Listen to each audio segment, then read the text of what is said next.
Bonjour tout le monde. Bienvenue à ce webinaire aujourd'hui pour vous présenter un peu les différentes fonctionnalités des intégrations que nous avons sur Evolia. L'objectif de la rencontre d'aujourd'hui, du webinaire, c'est de vous présenter vraiment les différentes fonctionnalités puis les différentes intégrations qu'on a d'un côté, puis vraiment vous démontrer ce que les intégrations sont en mesure de faire puis comment ça peut améliorer votre utilisation de la plateforme sur Evolia. Donc, aujourd'hui, on va parler des différents types d'intégration qu'on a sur la plateforme. Donc, on a des intégrations de systèmes de paye. On a des intégrations avec des systèmes RH. Donc, chacune de ces intégrations-là permettent d'échanger différents types de données. Puis, c'est ce que je veux vous démontrer aujourd'hui.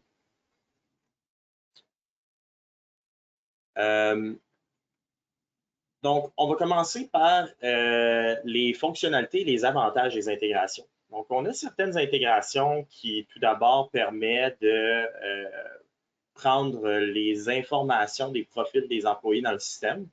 Que ce soit un système de paye ou un système RH, on est en mesure d'aller chercher les informations des profils des employés dans l'intégration, de les synchroniser avec Evolia. Donc, les intégrations qui sont en mesure de faire ça, c'est entre autres Netris au niveau du système de paye, on a EmployerD, on a ADP, on a au niveau RH, Folks et Bamboo HR. Donc, ça, c'est les principales intégrations qui nous permettent de notre côté là, de faire la synchronisation des profils des employés. Qu'est-ce qu'on est en mesure de synchroniser comme information? Bien, il y en a plusieurs. Donc, si je prends un profil d'employé sur Evolia et que je viens dans le profil de l'employé, il y a des intégrations qui vont permettre de faire la synchronisation premièrement, des numéros d'employés. C'est souvent ça la clé qui nous permet de faire la synchronisation entre un profil d'employé sur Evolia et sur le système de paye. Donc, prenez note que vraiment l'information vient du système de paye ou du système RH et va nous être arrivée sur Evolia et non le contraire. Donc, les modifications qui sont faites sur Evolia, normalement, n'ont pas d'impact sur les informations qui sont dans le système avec lequel vous êtes intégré. Donc, l'adresse courriel, numéro de téléphone, c'est d'autres informations qui peuvent être importées aussi, la date d'embauche, le statut d'emploi de l'employé, le salaire horaire, les informations supplémentaires, donc le genre, la date de naissance, l'adresse de l'employé. Certaines intégrations nous permettent aussi d'importer les contacts d'urgence des employés. Donc, c'est des informations que vous n'avez pas besoin de rentrer en double. C'est un gros avantage parce que dès que vous créez l'employé dans votre système de paye ou votre système RH, nous, on va chercher l'information. Vous n'avez pas besoin d'aller créer les informations aux deux endroits. Ça évite des oublis. On s'assure que les gestionnaires et les employés attendent sur leur compte ou dans leurs équipes pour faire la création des horaires de ces employés-là. Donc, ça permet d'accélérer le processus d'embauche d'un employé. Ensuite de ça, on est aussi en mesure de venir importer au niveau des associations, les équipes, les lieux, les positions des employés. Donc, avec les intégrations, ce qu'on est en mesure de faire, c'est prendre des éléments de structure de votre système de paye ou de votre système RH, puis de les mapper avec les informations, la structure qu'on a sur Evolia. Donc, on est en mesure de prendre les équipes sur Evolia, puis prendre un élément structural de votre système avec lequel vous intégrez, puis décider que ça, dans le fond, on va synchroniser les équipes à partir de là. Donc, l'employé peut déjà avoir ses équipes, ses lieux et ses positions en fonction des informations qu'on a importées de votre système. On est aussi en mesure de venir synchroniser souvent les banques de congés des employés. Donc, les banques de congés, on est en mesure de venir les synchroniser, dans le fond, à chaque 4 heures. Puis on est en mesure de venir prendre le solde qui est présent dans votre système de paye ou dans votre système RH pour venir les intégrer dans Evolia. Donc, on n'a pas besoin de venir encore une fois faire de la double saisie puis d'entrer manuellement les soldes des banques de congés dans Evolia. Donc, ça, c'est une autre chose que les intégrations permettent de faire. Encore une fois, là, les intégrations qui sont en mesure de faire la synchronisation des banques et des profils des employés, c'est les mêmes. C'est Netris, EmployerD, ADP, Folks et Bamboo HR qui sont en mesure de faire ça. C'est les 5 principales intégrations qui sont en mesure de faire la synchronisation des profils des employés.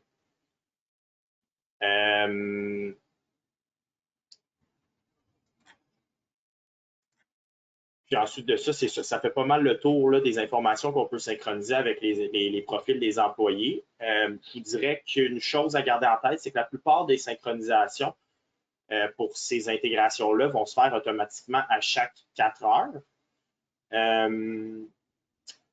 Puis à chaque, dans le fond, c'est aussi possible de faire la synchronisation de manière manuelle là, de ces informations-là. Donc, quand vous avez une intégration, normalement, vous avez un bouton ici qui va être disponible pour faire la synchronisation de manière manuelle. Donc, vous n'avez pas nécessairement besoin d'attendre 4 heures pour obtenir l'information. Donc, vous avez une synchronisation automatique qui se fait à chaque 4 heures ou une synchronisation manuelle que vous pouvez faire là, quand vous le voulez. Autre chose à noter aussi, c'est que pour l'intégration Folks, qui est intégration du logiciel RH, les demandes de congés s'envoient automatiquement vers le logiciel RH à la même période à la même fréquence de temps que la synchronisation des employés. C'est pas comme ça pour les autres types d'intégration, je vais vous expliquer un peu plus tard, mais pour l'intégration Folks, c'est comme ça que ça fonctionne à ce niveau-là. Ensuite de ça, pour tout ce qui est intégration au niveau des systèmes de paye, ben, c'est possible de prendre, en fait, ça, c'est ce que toutes les intégrations avec système de paye font. Donc, on a Netris, Employeur D, ADP, qui, eux, en plus de faire cette partie-là que je vais vous expliquer dans quelques instants, font la synchronisation des employés. Mais toutes nos intégrations de système de paye, ça, dans le fond, si vous voulez assister à notre, si vous voulez voir la liste des intégrations qu'on a, vous pouvez aller dans les paramètres ici, puis aller dans la section module et intégration. Sous la section intégration, ici, vous avez, dans le fond, la possibilité de voir toutes les intégrations qui sont disponibles. Puis comme j'allais vous le mentionner, toutes les intégrations de système de paye permettent de faire le transfert des feuilles de temps de Evolia dans la paye. Donc ça, c'est un autre avantage qui nous permet de sauver du temps. Au lieu d'aller entrer les données de paye manuellement dans la paye ou d'exporter un rapport puis de faire une conversion de rapport avec les rapports d'Evolia, on est en mesure, avec les intégrations qu'on a ici pour la paye, de prendre les informations qui sont dans Evolia et de les transférer directement à l'aide d'un document, donc par export-import, la paye, dans le fond, les feuilles de temps, les transférer dans le système de paye. Donc, on a la liste ici, puis si jamais vous êtes intéressé justement à avoir une intégration avec un de nos systèmes, c'est possible pour vous directement à partir de cette section-là de demander un service d'intégration. Ça va contacter l'équipe, dans le fond, de CSM de notre côté, donc de spécialistes au service à la clientèle. Puis on va être en mesure, dans le fond, de prendre une rencontre avec vous pour mettre en place votre intégration et vous aider à paramétrer le tout avec vous.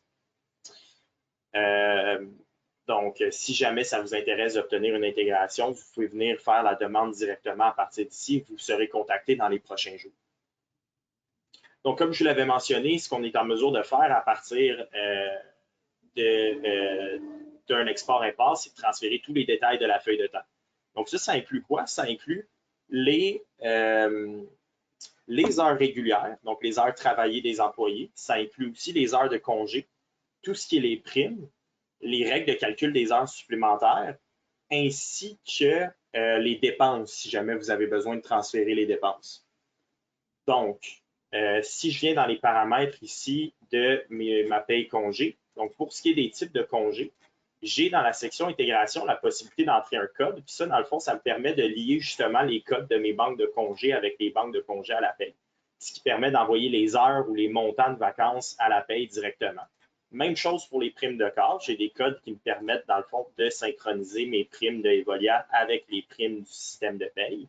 On peut aussi décider des unités qui sont envoyées vers la paye à partir de ce moment-là.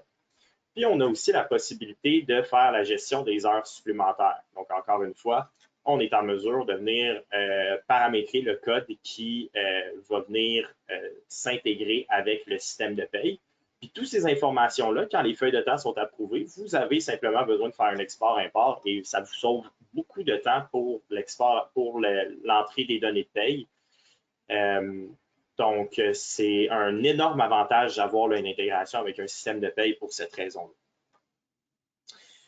Vous avez aussi la possibilité avec Evolia, donc il y a certaines intégrations là, qui ne permettent pas nécessairement, ou certains systèmes de paye qui ne permettent pas nécessairement d'avoir plusieurs salaires pour un employé.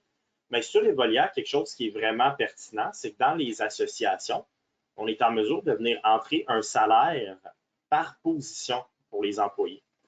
Donc, si vous avez des salaires par position, c'est possible pour nous d'envoyer cette information-là vers le système de paye pour les nombres d'heures travaillées par position, par semaine ou par période de paye. Donc, je vous donne un exemple. Si cet employé-là ici avait travaillé 40 heures dans sa première semaine à la position infirmière à 25 de l'heure et que la deuxième semaine de la période de paye, elle a travaillé en cardiologie pour 28 de l'heure, ben, on enverrait vraiment 40 heures de 20 à 25 de l'heure et 40 heures à 28 de l'heure. Donc, on est en mesure, là, à partir de Evolia, de décider, selon les postes de l'employé, le taux horaire qui va être envoyé vers le système de paie. Donc, comme je l'ai mentionné un peu plus tôt, c'est possible d'afficher les banques de congés, de faire une synchronisation des banques de congés. C'est aussi possible de faire une conversion des données avec Evolia. Donc, dans le fond, on est en mesure de, si par exemple votre banque de vacances dans votre système de paye est une banque en argent, mais que vous préférez afficher la banque en heures sur Evolia, mais ça va être possible de faire une conversion des données en divisant, dans le fond, le montant d'argent de la banque de vacances de l'employé par son taux horaire pour obtenir un montant en heures. Donc, ça, c'est quelque chose d'autre qui est un avantage au niveau de la synchronisation des banques, c'est qu'on peut, nous, venir jouer un peu avec les données en fonction de ce qu'on va recevoir de la part du système de paye ou du système RH au niveau des banques de congés. On a aussi la possibilité de faire de la gestion des banques de temps. Donc, avec Evolia, soit que l'accumulation se fait directement, l'accumulation des heures, des banques de temps, des banques de reprise de temps se font dans Evolia, ou sinon, on peut les faire dans le système de paye aussi. Donc, je sais qu'il y a des systèmes de paye comme Netris et Employeur D ont des codes de gain faits exprès pour l'accumulation. Dans le fond, ça nous permet d'envoyer les heures qui vont être accumulées comme d'envoyer les heures qui vont être payées dans la banque de temps. Ça permet à l'employé de garder un suivi de son solde dans sa banque de temps accumulé, puis de faire des demandes de congé à partir de ce congé. Comme je l'ai mentionné un peu plus tôt, c'est possible aussi pour les employés de venir entrer leurs dépenses sur Evolia et de venir synchroniser, nous, de notre côté, les dépenses avec les codes de gain de vos dépenses sur votre système de paye. Donc, on est en mesure d'indiquer, par exemple, que la dépense hébergement est liquée avec le code 517, puis on peut mettre un montant de 50 pour ce type de dépense-là, et 50 vont être envoyés à la paye avec les dépenses. Donc, comme je vous l'avais mentionné, on a des modes de synchronisation qui sont automatiques avec les banques et les profils des employés, donc une synchronisation automatique qui se fait à chaque 4 heures. Toutefois, comme je l'ai mentionné un peu plus tôt, vous allez aussi avoir la possibilité de faire la synchronisation de manière manuelle pour l'obtenir immédiatement. L'autre chose aussi qui permet de faire de la configuration au niveau des systèmes de paye, c'est que dans les paramètres, si je regarde mes gestions mes divisions, mes équipes de travail et mes positions, je vous avais mentionné un peu plus tôt qu'on peut les lier à des éléments de structure que vous avez sur votre système de paye. Donc, on est en mesure d'ajouter un code qui va être lié, dans le fond, avec un des éléments de structure de votre système de paye ou votre système RH, mais on a aussi la possibilité d'être encore plus flexible puis d'ajouter des champs personnalisés. Donc, ça nous permet vraiment d'aller chercher de la flexibilité au niveau des intégrations parce qu'on peut faire de la configuration, pas nécessairement en allant synchroniser seulement un code sur un code, mais on pourrait dire sur Evolia qu'une équipe est synchronisée si l'employé a un service quelconque et une division quelconque. Donc, on est en mesure d'être très flexible avec nos intégrations à ce niveau-là. Ça nous permet là, de faire des configurations qui sont un petit peu plus complexes si jamais c'est nécessaire. Donc, les champs personnalisés nous permettent d'aller chercher de la flexibilité au niveau de la synchronisation des intégrations. Je suis en train de vérifier ce qui me reste à vous parler. C'est ça. Donc, comme je vous l'avais mentionné un peu plus tôt, dans votre section des employés, quand vous avez une intégration qui vous permet de synchroniser les employés et les banques, vous allez avoir un bouton ici qui va vous permettre de faire la synchronisation des banques. Je vais vous montrer si vous avez une intégration, un système de paie, à quoi ça ressemble. Je vais aller me connecter dans un de mes comptes.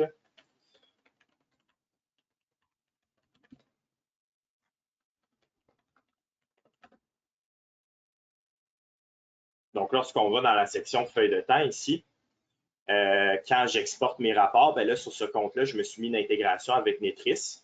J'ai la possibilité d'exporter mon rapport Netris ici. Ou sinon, j'ai aussi des intégrations qui me permettent d'envoyer directement les rapports à la paye sans faire un téléchargement. Donc là, Netris, par exemple, c'est un bon exemple. En cliquant sur Exporter, ça va envoyer mes informations dans mon système de paye directement. Donc, pour résumer, on a quelques intégrations qui permettent de faire la synchronisation des employés et des banques de congés, de vacances, de maladies des employés. Puis, on a aussi des intégrations qui sont en mesure de faire le transfert des données de feuilles de temps de Evolia dans le système de paie. Le but d'une intégration, c'est vraiment de vous faire sauver du temps au niveau de la gestion puis d'éviter la double saisie de données dans votre système RH ou de paie, puis dans Evolia. Puis, en gros, quand vous avez vos systèmes de connectés ensemble, bien, ça évite la double saisie, ça évite l'erreur de saisie de données, on s'assure que tout est synchronisé, on vient sauver du temps. Puis, c'est vraiment la manière idéale de fonctionner si on a un système de paie qui est capable de se synchroniser avec Evolia. Je vous recommande fortement de penser à faire une intégration avec votre système de paie ou votre système RH. C'est très utile. Puis finalement, juste pour mentionner aussi en terminant, on a aussi une synchronisation, une intégration qui est avec Amelia. Amelia, dans le fond, c'est un système de gestion d'activités qui permet, dans le fond, là, de faire de la réservation d'activités. Bien, nous, on est en mesure de prendre les activités d'Amelia et de les intégrer à l'horaire de Evolia, mais c'est une intégration qui est assez particulière. Donc, ça permet de faire une synchronisation de corps de travail plutôt que de faire une synchronisation là, de profil d'employé et de feuilles de temps, ce qui est un peu plus traditionnel pour nous. Donc, ça fait le tour de ce que je voulais voir avec vous. C'est un webinaire qui était quand même assez court aujourd'hui. Le but, c'était vraiment de vous présenter les différentes fonctions, les différentes possibilités qu'on a avec les intégrations. Je voulais savoir, avant de terminer, s'il y avait des questions de votre côté. Je vois qu'il n'y en a pas eu depuis le début de la rencontre. Donc, je voulais savoir s'il y avait des questions. Si je vois qu'il n'y a pas de questions, bien, je vais vous laisser retourner à votre programmation habituelle. Oh, je vois qu'il y avait une question. Pour un novice, quel système de paye tu nous conseilles? Merci pour la question, Aurore. C'est une très bonne question, en fait. On a des systèmes de paye qui, comme EmployRD et Netris, qui s'intègrent vraiment bien avec Evolia parce que, comme je l'ai mentionné un peu plus tôt, c'est deux systèmes de paye qui font une intégration complète, qui sont en mesure de faire l'intégration des profils d'employés, des banques, ainsi que des feuilles de temps. Donc, ça permet de faire une intégration vraiment complète avec le système de paye. Mais on a aussi d'autres intégrations qui permettent de faire, là, comme Acomba, par exemple, seulement l'export à la paye, qui n'est pas une mauvaise intégration, mais par contre, qui ne permet pas nécessairement d'obtenir tout ce qu'on veut de la part d'une intégration. Donc, ça, c'est un des désavantages des intégrations qui permettent seulement l'export à la paye. Quelles sont mes intégrations avec Acomba? J'ai vu dans la liste, mais vous n'en avez pas parlé. Dans le fond, Acomba, c'est une intégration, comme je viens de le mentionner, qui permet de faire l'extraction des données de vos feuilles de temps vers votre système de paye seulement. Donc, il n'y a pas d'intégration de profil des employés des banques de congés. Ça va devoir se faire manuellement sur Evolia. Mais vous êtes quand même en mesure de faire le transfert, comme je l'ai mentionné, de vos heures régulières, de vos heures de travail, de vos heures de congé. Vous êtes aussi en mesure de faire le transfert de vos primes de corps de Evolia jusqu'à Acomba puis des heures de temps supplémentaires. Donc, toute cette gestion-là du transfert des données des feuilles de temps est possible de se faire dans Evolia, de Evolia jusqu'à Acomba. Merci pour la question, Félix. Bon, ben, je crois que ça fait le tour des questions. Donc, merci d'avoir pris le temps de regarder aujourd'hui. Je vous souhaite une bonne fin de journée. Puis, pour la version anglaise de cette présentation, elle va avoir lieu demain. Puis, on vous revient avec d'autres webinaires très bientôt sur d'autres sujets. Donc, merci beaucoup. Bonne journée tout le monde.